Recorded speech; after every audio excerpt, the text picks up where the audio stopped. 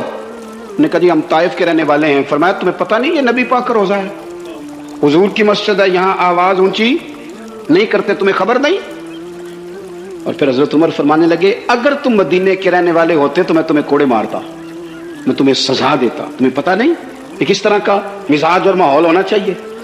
تو حضرت فاروق اعظم رضی اللہ تعالیٰ عنہ کی جو خدمات ہیں، آپ تو بازاروں میں جب جاتے تھے نا تو فرماتے تھے ہمارے بازار میں صرف وہ بندہ آ کے کام کرے جو دین کا علم جانتا ہے، جسے تجارت کے اصول پتہ ہیں، وہ آئے، دوسرے کو بیٹھنے نہیں دیتے تھے۔ اپنی مزاج کے لحاظ سے، اپنی طبیعت کے لحاظ سے مخلوق کے لیے دلوں میں نرمی رکھتے تھے، مزاج میں نرمی۔ بیٹھے تھے حضور کے صحابہ حضرت عمر کے گرد، دوست یار پرانے باتیں ہو رہی تھیں، تو حضرت عمر کہنے لگے دور خلافت چل رہا ہے جناب عمر کا، میں کہہ چکا ہوں کہ ہمیں ضرورت متقی پرہیزگار لوگوں کی ٹیم کی ہے، ان لوگوں کی ضرورت ہے جن کے دل میں درد ہو، جو تقوی والے ہوں، جو مخلوق کے خدا کے بارے میں گنجائش رکھتے ہوں۔ حضرت عمر کے گرد دوست آپ بیٹھے ہیں، تو حضرت عمر کہنے لگے چلو اپنی اپنی کوئی خواہش ہی بتاؤ۔ تو چونکہ حالات بڑے خراب تھے، قحط کا دور تھا، بعض جگہوں پہ غریبوں کو بڑی مشکل تھی، تو سب لوگوں نے صدقات اور خیرات کی ہی بات کی۔ ایک صاحب کہنے لگے میرا دل کرتا ہے کہ زمین غلے اور اناج سے بھر جائے ساری اور میں اللہ کی مخلوق میں بانٹ دوں۔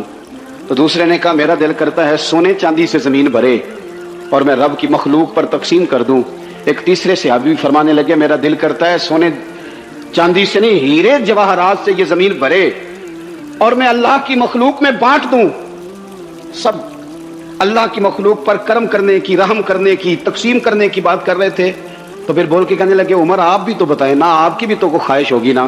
تو حضرت عمر دیر تک خاموش رہے، پھر ٹھنڈی آہ بھری، فرمانے لگے میرا دل کرتا ہے یہ زمین حضرت معاذ بن جبل جیسے لوگوں سے بھر جائے، میرا دل کرتا ہے یہ زمین حضرت حذیفہ بن یمان جیسے لوگوں سے بھر جائے، میرا دل کرتا ہے یہ زمین حضرت ابو عبیدہ بن جراح جیسے لوگوں سے بھر جائے، یہ زمین ان لوگوں سے بھر جائے اور میں پھر ان سب لوگوں کو ساتھ ملا کے زمین پہ رب کی اطاعت کا چلا نام کر دوں، لوگوں کو رب رسول کا فرما بردار بنا دیا جائے، خیر والے لوگوں سے زمین بھرے۔ میری خواہش یہ ہے جب خیر والے لوگوں سے زمین بھر جاتی ہے پھر معیشت بھی ٹھیک ہو جاتی ہے، معاشرت بھی ٹھیک ہو جاتی ہے، دفاعی محاذ پر بھی لوگ کامیاب ہو جاتے ہیں، تعلیم اور صحت کے شعبوں میں بھی مضبوطی آتی ہے۔ شرط یہ ہے تم نے پوچھی ہے امامت کی حقیقت مجھ سے، خدا تجھے میری طرح صاحب اسرار کرے، ہے وہی تیرے زمانے کا امام برحق جو تجھے حاضر و موجود سے بیزار کرے اور موت کی شکل میں دکھلا کے تجھے رخ یار زندگی تیرے لیے اور بھی دشوار کرے۔ وہ لوگ جو مضبوطی لائے معاشرے میں، جن کا علم، بردباری، تقوی، یہ چیزیں مضبوطی، ہمارے ہاں کوئی منصوبہ بندی نہیں۔ جن بیچاروں کے کشکول کل پھیلے تھے ان کے آج بھی پھیلے ہیں، کسی بھی اشارے پر 2 منٹ کے لیے بریک لگتی ہے تو 4 بھکاری آپ کی گاڑی کا شیشہ بجاتے ہیں۔ اب بعض اشاروں پر ٹول پلازوں پر لکھ کے لگا دیا گیا ہے یہ پیشہ ور بھکاری ہیں، ان کو خیرات نہ دیں۔ لیکن میرا سوال یہ ہے کہ ان سارے بھیکاریوں کو ایک جگہ پہ کھڑا کر کے پوچھنا کس نے ہے کہ تم بھیک کیوں مانگ رہے ہو؟ ان کے گھروں تک ان کے ساتھ کس نے جانا ہے؟ کون آدمی ہے جو جا کے ان سے کہے گا کہ جناب تم کیوں خیرات کے لیے کھڑے ہو، تمہاری مجبوری کیا ہے؟ کہ ریاست کی، حکومت کی، تاجر کی، مالدار کی، تگڑے آدمی کی یہ ڈیوٹی نہیں؟ ان تک رسائی کس نے حاصل کرنی ہے؟ وہ بیوہ جو پچھلے سال دروازے پہ زکوٰۃ لینے آئی تھی وہ اس سال بھی آئی ہے، وہ خاتون جس سے پچھلے سال آٹے کا تھیلا دیا تھا وہ اس سال بھی آئی ہے، وہ خاتون جو پچھلے سال 4 بچوں کو ساتھ لے کر کے چھوٹوں کو آئی تھی وہ آج بھی اسی طرح کشکول طلب دراز کیے ہوئے ہے۔ اور حضرت عمر کیا فرماتے ہیں؟ سیدنا فاروق اعظم رضی اللہ تعالیٰ عنہ ارشاد فرماتے ہیں، اس کو امام بہقی نے اور امام سیوطی نے نقل کیا ہے، حضرت عمر فرمایا کرتے تھے کہ اگر میں زندہ رہا تو عراق والوں میں تمہاری بیواؤں کے لیے ضرورت کا اتنا سامان کر جاؤں گا کہ بی بی جب تک زندہ رہے گی کسی کی محتاج نہیں ہوگی۔ اس کے لیے اس طرح کے اسباب پیدا کر دیے جائیں گے کہ اسے حاجت نہیں ہو. اس کے لیے مستقل بنیادوں پر اس کے اخراجات دیکھ کر اس کے لیے اہتمام کر دیا جائے. اسے دوبارہ کشکول طلب دراز کرنے کی ضرورت نہیں پڑے گی. ایک صحابی تھے حضرت جناب سیدنا خفاف بن ایمار غفاری رضی اللہ تعالیٰ. انہوں نے بڑا کردار ادا کیا تھا میدان احد میں، انہوں نے اور ان کے صاحبزادے نے. تو ان کی بیٹی ایک دن حضرت عمر کے پاس آئی. اب وہ بیٹی بیاہ کے جا چکی تھی، اس کی شادی ہو گئی تھی. حضرت خفاف بن ایمار رضی اللہ تعالیٰ عنہ کی صاحبزادی اپنے سسرال چلی گئی تھی، وہاں اس کا خامد انتقال کر گیا. وہ خاتون واپس آ گئی، وہ حضرت عمر سے ملی، بیوہ عورت. اس بیوہ خاتون نے آ کے یہاں تو میرے بھائی وہ فوجی بیچارے جن کی بیویاں، جن کو ایک تقریب میں تو خوب ایوارڈ دینے کے لیے بلایا جاتا ہے، میں نے یتیمی کا وقت گزارا ہے، مجھے پتا ہے کہ 2-4 مہینے لوگ آ کے کہتے ہیں کوئی حکم ہوا تو 10 آ جائے. پھر جب 1 سال گزر جاتا ہے تو پھر لوگ کہتے ہیں 4 بھرا نے کام کیوں نہیں کر دے. تو ایسے تو نہیں نا کہ ابا ایسے ہی چلا گیا تھا، بڑا کچھ دے کے گیا ہے، کدھر ہے فلانی چیز. لوگوں کا نظریہ تھوڑے عرصے کے بعد اور ہو جاتا ہے. آپ نے بڑے بڑے شہداء کے گھروں میں ایوارڈ تو دیے، کیا کبھی آپ نے پلٹ کر دوبارہ غور کیا کہ ان کے بچے کہاں ہیں، ان کی بیوہ کس حال میں ہے، وہ زمانے کی تیز دھوپ اور تیز آندھی کا مقابلہ کیسے کر رہے ہیں بغیر باپ کے. جو انسان کو کھلے آسمان تلے وقت گزارنا پڑتا ہے وہ کتنا کو مشکل ہوتا ہے، وہ کس طرح ٹائم گزار رہے ہیں، یہ کبھی سوچا لوگوں نے؟ یہاں تو نرنگیے سیاست دوران تو دیکھیے منزل انہیں ملی ہے جو شریک سفر نہ تھے، جو نکلے ہی نہیں تھے وہ منزل تک پہنچ گئے، اور جنہوں نے جوانیاں گزار دی وہ رستے میں رہ گئے. حضرت خفاف بن ایما کی صاحبزادی بیوہ ہو کے آ گئی، بچے ساتھ تھے. سرے راہ جناب عمر سے ملی اور مل کے کہنے لگی حضور میں اس صحابی کی بیٹی ہوں جنہوں نے احد والے دن اپنے بیٹے کے ساتھ مل کے معاشرہ کیا تھا، بچے میرے یتیم ہو گئے ہیں، میں بیوہ ہوں. حضرت فاروق اعظم رضی اللہ تعالیٰ عنہ نے فہرست نہیں مانگی، خرچے کی ڈیٹیل نہیں مانگی، تم آنا فلانے سے ملنا، پرسوں 9 بجے آ جانا دفتر، یہ کوئی بات نہیں کی. حضرت عمر غور سے کھڑے اس بیٹی کی بات سنی، چھم چھم سیدنا فاروق کی آنکھوں سے آنسو گرے، دوڑ کے گھر گئے، ایک اونٹ نکالا، وہاں سے مال غنیمت کا مال کے بھر کے 2 بوریاں، اور بوریوں میں کیا تھا؟ چاندی بھی تھی، نقدی پیسے بھی تھے، کچھ ضرورت کا سامان بھی تھا، غلہ بھی تھا. 2 بوریاں بھر کے اونٹ پہ رکھ کے خود لگام اس بیٹی کے ہاتھ میں تھما کے کہا پتر سامان بھی تیرا ہے، اونٹ بھی تیرا ہے، اور یہ نہ سمجھنا یہی کچھ تجھے دیا ہے، جب یہ ختم ہوگا تو رب تیرے لیے اور بندوبست فرمائے گا. کیا مانا کہ ڈیوٹیاں لگا دی گئی ہیں، ہمیں پتہ ہے یہ سامان کب تک ختم ہو جائے گا، پیسے کب تک ختم ہو جائیں گے، تیرے لیے میں نے نئے حکم بھی جاری کر دیے ہیں. ایک شخص نے کہا حضور ایک بیوہ کو آپ نے کچھ زیادہ ہی نہیں دے دیا؟ یہاں لوگ سیاسی تقسیم نہیں کرتے، تھوڑا کام والے کو دے دو، تھوڑا چوکیدار کو دے دو، تھوڑا گلی محلے میں دے دو، تھوڑا رشتہ داروں میں دے دو، سب ہمارے احسان کے نیچے رہیں گے.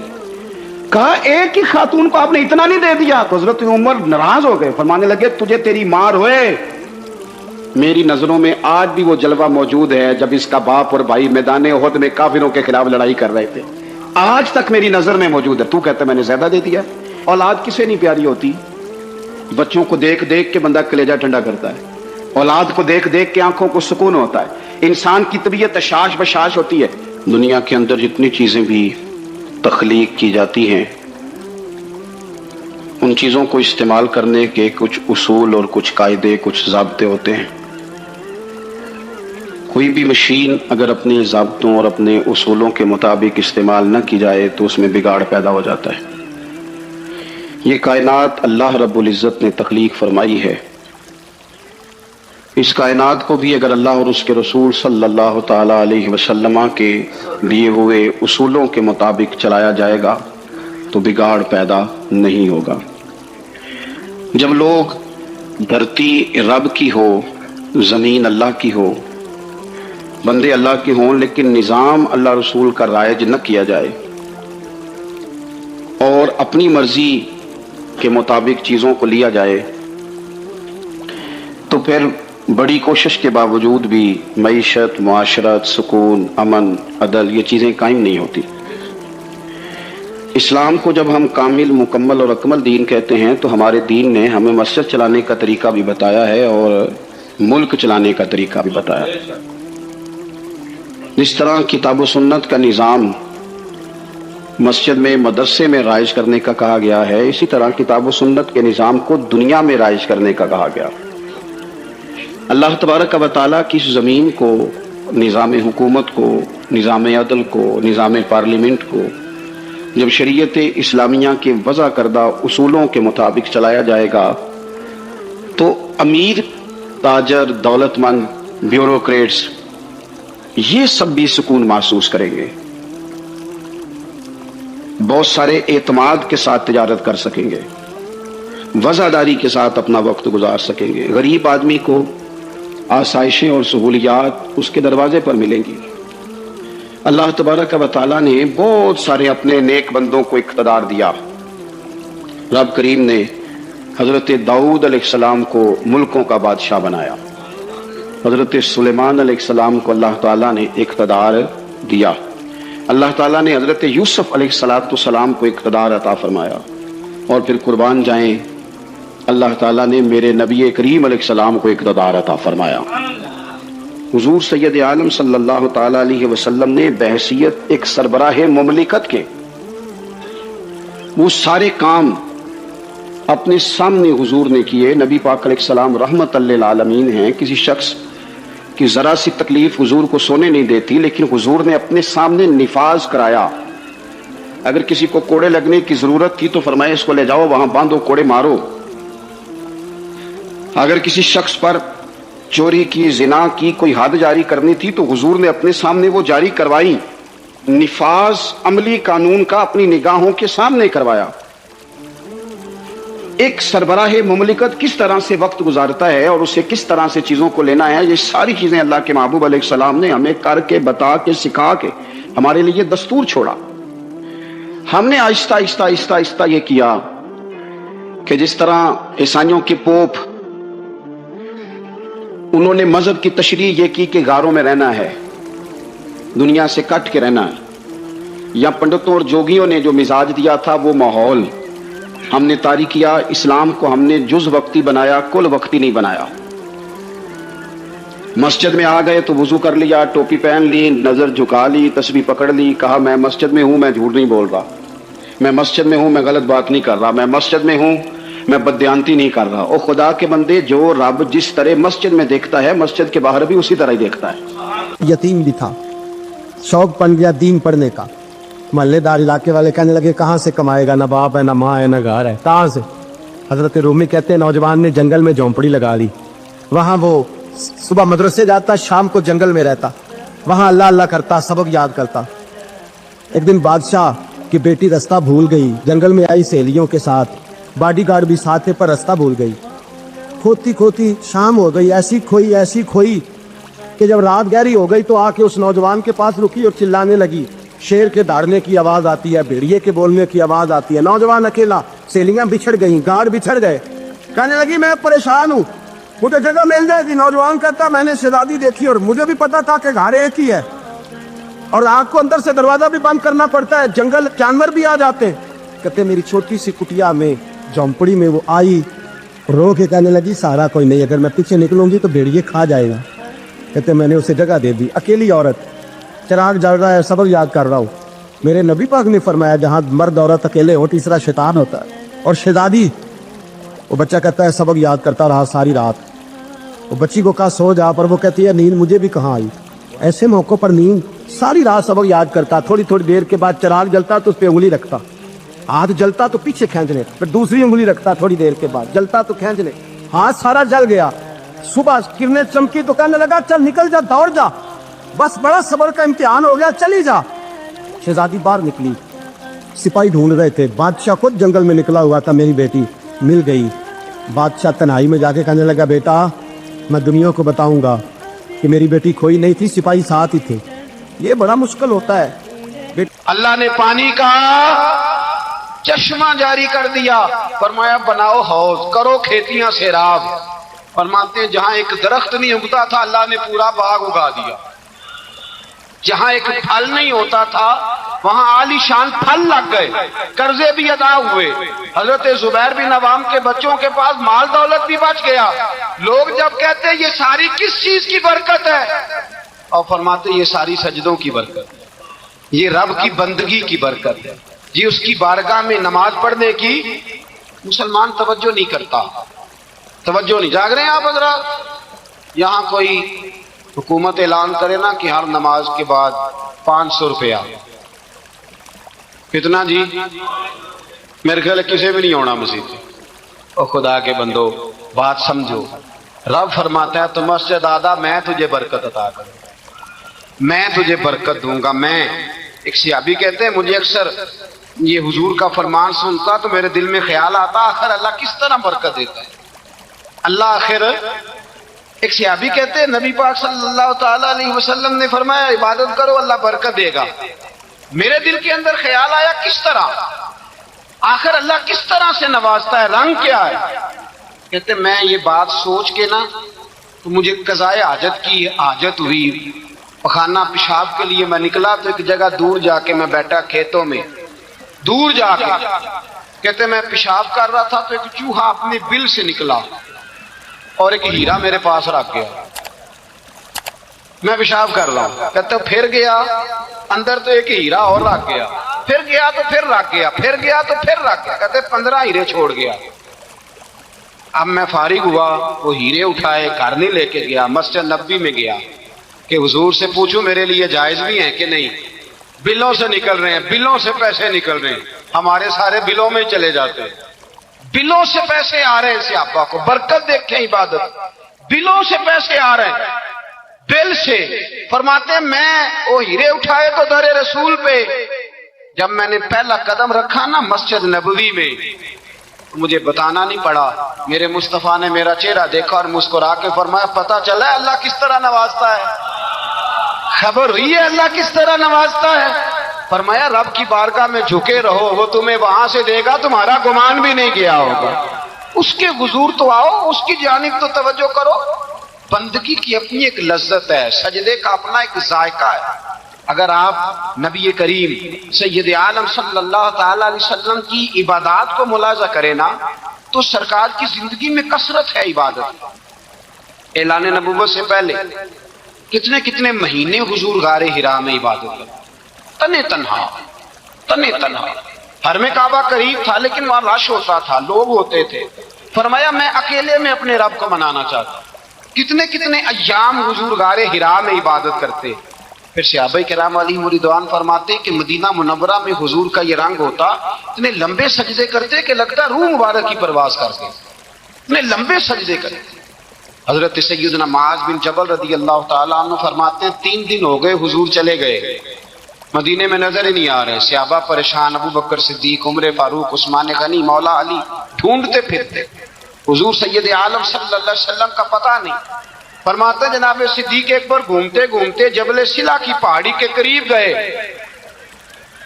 ایک چرواہا بکریاں چرا رہا تھا، اس سے پوچھا تم نے میرے محبوب کو تو نہیں دیکھا؟ تو کہنے لگا مجھے نہیں پتا تمہارے محبوب کون ہے۔ ایک آدمی آج 3 دنوں سے غار میں رو رہا ہے، اتنی شدت کے ساتھ روتا ہے کہ میری بکریاں جا کے غار کے سامنے بیٹھ گئے، بکریاں بھی روتی ہیں، میں بڑا کھینچتا ہوں پر لوٹتی نہیں، رات کو گھر لے کے جاتا ہوں تو جاتی نہیں، سویرے باڑے سے نکالتا ہوں تو دوڑی ہوئی آتی، پھوٹ پھوٹ کے روتی ہیں، لیکن حال یہ ہے کہ دودھ پہلے سے بھی زیادہ دیتی ہیں۔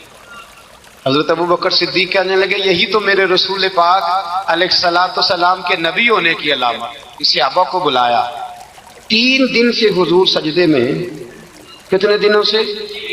یہاں سجدہ لمبا ہو جائے تو امام کے پیچھے لوگ بھاگنے لگتے ہیں کہ صاحب آپ تو فارغ ہیں، مجھے تو ڈیوٹی پہ بھی جانا تھا۔ 3 دن سے حضور سجدے میں، اتنا طویل سجدہ، اتنا طویل۔ صحابہ کہتے ہیں قدموں میں جا کے لگے، محبوبہ بس کریں آ جائیں۔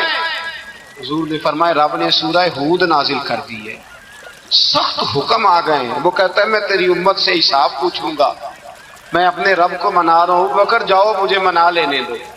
حضور نے ہمیں بتلایا ہے کہ رب کو سجدہ کریں تو رب مانتا ہے، اس کو منانے کا طریقہ سجدہ کرنا ہے، جھکنا ہے، عبادت کرنا ہے۔ کہا وہ مانے گا تو میں آؤں گا۔ تڑپ گئے صحابہ۔ اور ایک روایت ایسی بھی ہے کہ جب بات نہ بنی تو حضرت فاطمہ سے عرض کی، حضرت فاطمہ شام کا سناٹا چھایا، اپنے آپ کو کپڑوں میں لپیٹا، دائیں بائیں شہزادوں کے لیا تو حضور کی بارگاہ میں گئیں، کہنے لگی محبوبہ بس کریں گھر آ جائے، مدینہ سونا ہو گیا ہے، مسجد نبی کی دیواریں بھی روتی ہیں، یا رسول اللہ ستون مجھ سے آپ کا پوچھتے ہیں گھر آئیں۔ نبی پاک نے فرمایا فاطمہ تو بھی دعا کر، میں بھی دعا کرتا ہوں۔ حضرت فاطمہ بھی ساتھ والے کونے میں سجدے میں گر گئی، پھر دعا ہوئی، پھر التجا ہوئی، حضرت جبریل آئے، کہنے لگے محبوبہ رب کہتا ہے سار اٹھاؤ، وَلَسَوْفَ يُؤْتِيكَ رَبُّكَ فَتَرْضَىٰ، اللہ فرماتا ہے میں آپ کو اتنا دوں گا کہ آپ مجھ سے راضی ہو جائیں گے۔ حضرت سعدی رحمۃ اللہ نے لکھا ہے کہ ایک درویش کہتا ہے کہ میں نے دیکھا کہ کعبے کا میں طواف کرنے گیا تو رات کے وقت ایک شخص پتھر پہ سر رکھ کے روتا ہے اور کہتا ہے مالک مہربانی کرنا، میں نے 40 سال تیری ڈیوٹی کی ہے، میری کو 2-4 دن کی قبول کر لینا، میں نے 40 سال تیری نوکری کی، قبول فرما لینا، قیامت میں رسوا نہ کرنا۔ وہ شخص کہتے بزرگ کہتے میں سمجھا کو بڑا گناہگار ہے، تو میں جا کے اسے تسلی دیتا ہوں، میں کہتا ہوں کوئی نہیں فکر نہ کر، اللہ بڑا کریم ہے، وہ بڑا گناہگار ہے، رو رہا ہے۔ کہتے ہیں جب میں قریب گیا اور میرے قدموں کی آہٹ اس بزرگ کے کانوں تک گئی اور انہوں نے سر اٹھایا تو میں تو تڑپ گیا۔ یہ تو بغداد کے پیر غوث اعظم جیلانی ہے۔ اب دیکھو نا، راتی ساری کر زاری نیند اکھاں کی توندے تے فجرے اوہی گناہگار کہاون سب تو نیویں ہوندے۔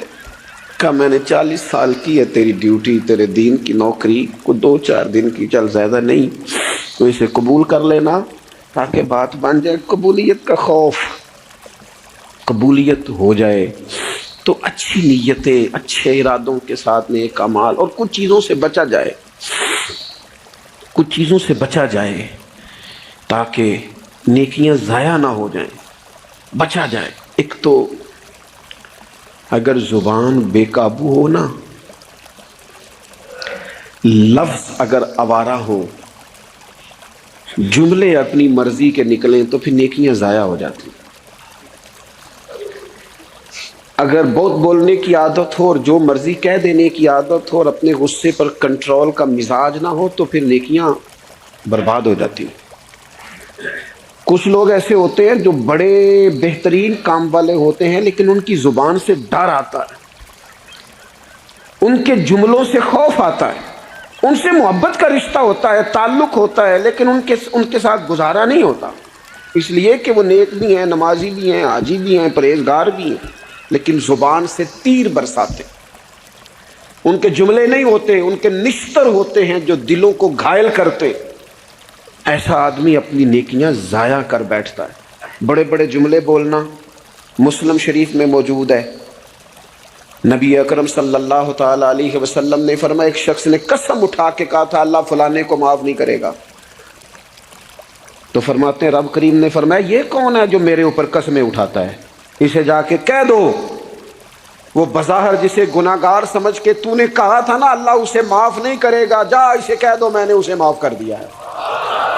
اور یہ جو تو حاجی نمازی نیک پرہیزگار بنا پھرتا تھا اور قسمیں اٹھاتا تھا رب فلانے کو معاف نہیں کرے گا، اسے کہو تیرے سارے عمل برباد کر دیے، نئے سرے سے عمل کرنا شروع کر، تیری ساری پچھلی نیکیاں ضائع کر دی۔ تو کون ہوتا ہے قسمیں اٹھا کے کہنے والا، زبان کو کنٹرول نہ رکھنے والا میرے بندوں کے بارے میں؟ اور ٹھیک ہے آپ داڑھی والے ہیں، ٹھیک ہے آپ پگڑی والے ہیں، ٹھیک ہے آپ مسواک کرتے ہیں، ٹھیک ہے آپ نماز پڑھتے ہیں، لیکن علم پڑھے دا مان نہ کریے مت آکھی میں پڑھیا، او تے جبار کہار کہاوے متے روڑ دیوی دودھ کڑیا۔ آپ نیک ہیں تو اس کا مطلب ہے آپ کو جس کو مرضی گناہگاری کا آپ سرٹیفکیٹ جاری کرتے پھریں گے؟ آپ نمازی ہیں تو آپ باہر نکل کے جنت کی ٹکٹیں بانٹیں گے؟ آپ سخی ہیں تو آپ کہتے پھریں گے فلانا دیتا کچھ نہیں، فلانا بانٹتا کچھ نہیں؟ کس نے اختیار دیا؟ اللہ کے بندوں پر جرت کا اختیار کس نے دیا؟ ہو جی فلانا اگر بخشا گیا تو میں بھی بخشا جاؤں گا، یہ بات کرنے کی اجازت کس نے دی؟ فلاں قوم اگر جنت میں چلی گئی تو پھر ہم نہیں روکے جائیں گے؟ اتنی بڑی جرت، اتنی بڑی بات! تو کون ہوتا ہے رب کی جنت اور کے بارے میں فیصلے کرنے والا؟ ایک ذات ہے جو کسی کے لیے جنت کا فیصلہ کرتی ہے اور کسی کو دوزخ کی سزا سناتی ہے، وہ مدینے والے رسول کی ذات ہے۔